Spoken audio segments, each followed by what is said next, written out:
Hello and welcome to How to Log In. It's your host back again with yet another interesting tutorial video. In this video, I'm going to teach you how you can log out from your Zedge account.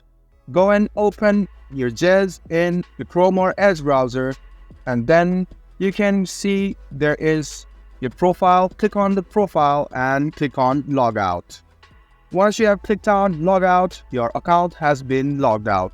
Once you click on web browser, you can see that your account has been logged out and now you need to sign in again using your Facebook, Google, Apple or email. So this was a video on how you can log out of your Zedge account. I hope this video was helpful for you. If you still have any kind of confusion, please do mention this on the comment section down below. Like the video, subscribe to our channel and do hit the bell button for more. Hope to see you in the next video. Until then, goodbye and take care.